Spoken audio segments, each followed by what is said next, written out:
तो एआई का एरा चल रहा है और सारे लोग बस एआई एआई की बातें कर रहे हैं। पर इसमें एक बहुत ज़्यादा इंपॉर्टेंट क्वेश्चन आता है कि एआई ही अगर सारे लोगों को करना है तो क्या बैक एंड डेवलपमेंट रेलेवेंट है? हमने यही चीज़ फ्रंट एंड डेवलपमेंट के बारे में देखी थी पिछले वीडियो में, और इस वीडियो में हम देखने वाले हैं कि बैक एंड डेवलपमेंट 2025 के एआई एरा में रेलेवेंट है कि नहीं। बैक एंड डेवलपमेंट अगर मैं बात करूँ क्या क्या करता है, तो उसमें बहुत ज़्यादा इंपॉर्टेंट दो चीज़ें आती है। पहला तो डेटा मैनेज करना और दूसरा डेटा प्रोसेस करना। और ये सारी चीज़ें करते हुए बैकएंड क्या करता है, वो फ्रंट एंड ने जो भी पूछा है, जो भी रिक्वेस्ट भेजी है, उसके लिए रिस्पॉन्स भेजता है फ्रंट एंड को, ताकि फ्रंट एंड सारी चीज़ें अच्छे से दिखा पाए। अगर आपको नहीं पता कि फ्रंट एंड क्यों रेलेवेंट है, तो आप मेरा पिछला वीडियो चेकआउट कर सकते हो, उसमें मैंने वो सारी चीज़ें कवर कर ली। ये वीडियो स्पेसिफिकली बैकएंड के बारे में होने वाला है। बैकएंड जब भी काम करता है तो बैकएंड बस खुद अपना एक सेपरेट तरीके से काम नहीं करता। बैकएंड को काम करने के लिए बहुत सारी अलग चीज़ें चाहिए होती है। जैसे कि डेटा प्रोसेसिंग या डेटा मैनेजमेंट की बात मैं अगर करूँ, तो डेटा मैनेज बैकएंड खुद से नहीं कर सकता किसी फाइल सिस्टम में लिख के, क्योंकि वो एक अच्छा तरीका नहीं है। इसीलिए डेटाबेस हमने इंट्रोड्यूस करे हैं। बैकएंड जो है वो डेटाबेसेस के साथ काम करता है। डेटाबेसेस से डेटा लेता है, रीड करता है, उसमें डेटा ऐड करता है, ऐड किए गए डेटा को अपडेट करता है, या फिर ज़रूरत पड़े तो डेटा को डिलीट भी करता है। तो मतलब डेटाबेस के साथ कम्युनिकेट करने के लिए सबसे इम्पोर्टेंट चीज़ है बैकएंड।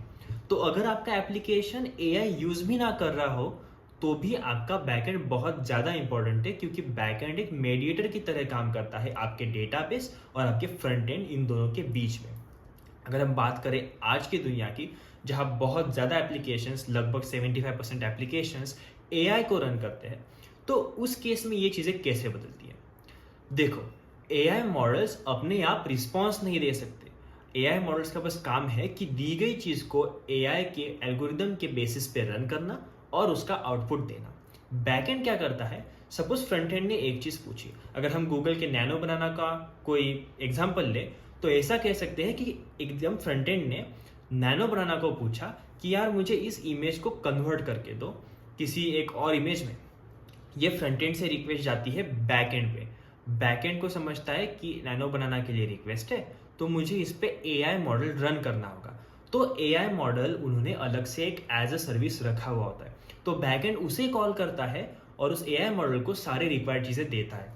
इस केस में बैकएंड तब तक रुकता है जब तक ये एआई मॉडल रिस्पॉन्स देगा।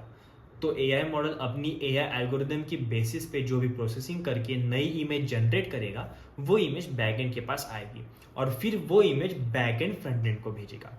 तो इस पूरे सिनेरियो में आपको ये पता चला कि बैकएंड जो भी है वो सारी सर्विसेज जो अलग अलग यूज करते हैं, जैसे कि डेटाबेसेस, एआई मॉडल्स या फिर कोई और भी सर्विस हो सकती है, उन सभी के बीच में एज ए मेडिएटर काम करता है, ताकि फ्रंट एंड से आने वाली सारी चीज़ें बैक एंड के थ्रू जाए और फिर जो भी ऑपरेशन फ्रंट एंड ने करने के लिए कहा है वो बैक एंड उन सर्विसेज से करवाए और फिर फ्रंट एंड को रिस्पॉन्स भेजे।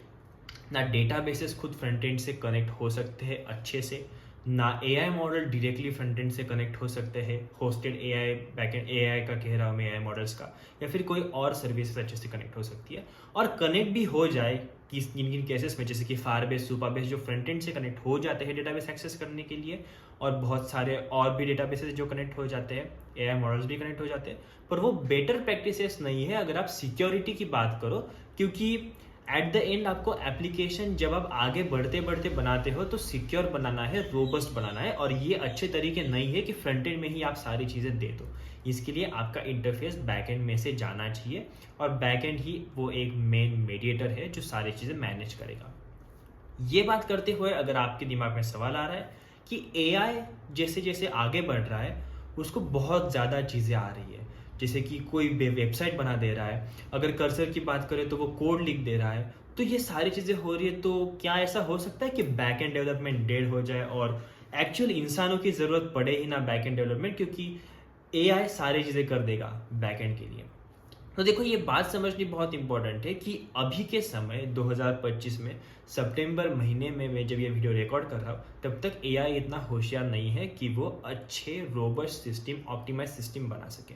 वो बस आपको कुछ बॉयलर प्लेट लिख के देगा, और एट मैक्स आपको एक एप्लीकेशन बना के देगा जो कि आपके रिक्वायरमेंट के हिसाब से वर्किंग कंडीशन में रहेगा, पर वो उतने हद तक बेटर नहीं रहेगा in terms of security, optimisation, user experience और बहुत सारी चीज़ें जो कि एक एप्लीकेशन को एक अच्छा एप्लीकेशन बनाती है। इसीलिए एआई आपको अभी तक तो रिप्लेस नहीं कर सकता और मेरे ख्याल से 2027 तक तो करेगा नहीं। पर इसका मतलब ये नहीं है कि आप एआई ना सीखो या फिर एआई को अपने वर्कफ्लो में यूटिलाइज ना करो। एक अच्छा इंजीनियर बनने के लिए आपको खुद को कोडिंग आनी चाहिए और आपको एआई से कोडिंग करवाना आना चाहिए, ताकि आप अपना समय बचाओ और ज़्यादा आउटपुट दे सको और एक 10x इंजीनियर बन सको। आई होप आपको समझ में आएगा कि बैकएंड क्यों रेलेवेंट है 2025 में, इस एआई एरा में भी, और क्यों आगे के कुछ साल तक भी वो रेलेवेंट रहेगा अगर आप एआई के साथ साथ चलो और थोड़ा बहुत एआई का यूसेज अपने वर्कफ्लो में करो। तो अगर आपको वीडियो पसंद आया है तो वीडियो को लाइक कर देना, अपने दोस्तों से शेयर करना बिल्कुल मत भूलना इस वीडियो को, ताकि उनको भी इसके बारे में पता चले, और चैनल को सब्सक्राइब कर देना क्योंकि ऐसे ही वीडियोस आते रहेंगे। मिलते हैं अगले वीडियो में, तब तक के लिए थैंक यू, बाय बाय।